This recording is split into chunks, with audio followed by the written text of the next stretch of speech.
so I'm pretty You're easy. lucky on that. So what's your role in Bridge? My name is Ariane Blanchard. I'm a board member at Bridge, and I'm the youth volunteer coordinator. I inherited Gwen 5 years ago. My dad originally was someone who was involved with Bridge. He cooked for their multicultural events and was involved in other ways. And when he passed away, Gwen approached me to take over the duties that he had been performing. And I've been here ever since and have grown into a multifaceted position, shall we say, or anything that's required. I help organize events. I cook for a lot of events. I have a small business of my own called Delicious Traditions.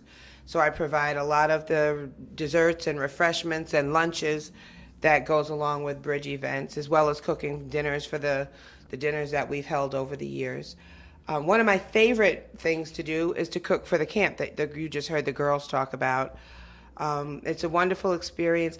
Watching the kids develop their own relationships through art, through yoga, through food. It's very interesting to see these 5 to 10, 11-year-olds. And for instance, they have this Gideon's Garden at Taft Farms, which is devoted to them. They get to seed their own stuff, grow it, harvest it.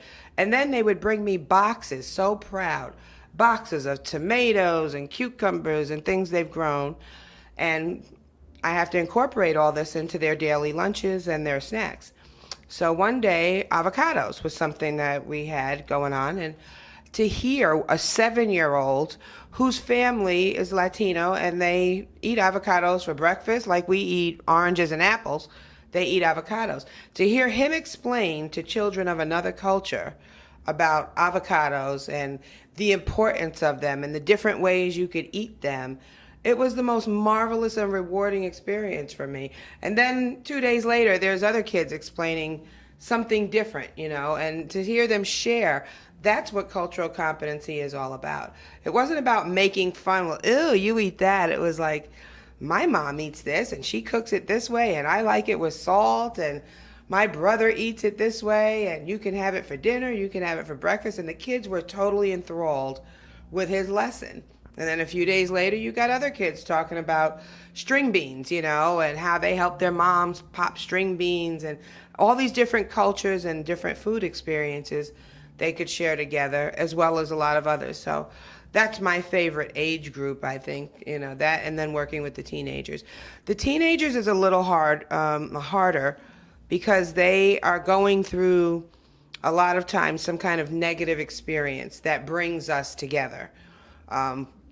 Whether it's a child who's been bullied or picked on or had some kind of a negative experience that's caused Bridge to step in and, do respect forums or something like that. So sometimes it's a little bit different approach, but the end result is still the same, with enlightenment and a more accepting attitude and a more interest in the people around them and the community around them.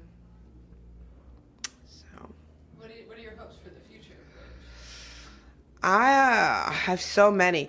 One of my immediate hopes for Bridge is that we get enough funding to put a full-time staff of, I'd say, 5 to 7 people. We generally have 2 salaried positions. All the work that we do outside that is volunteers.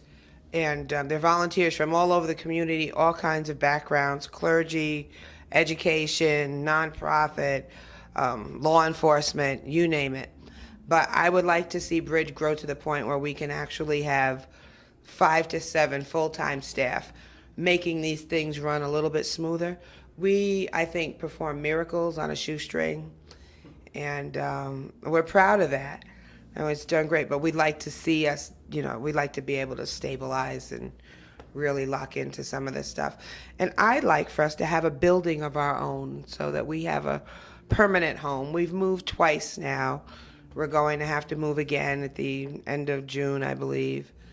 And I'd like to see us have a building of our own that we could stay in and develop over the next 20, 30 years. That's great. Anything else, Renee? Yes. Can you stop for one second? I can.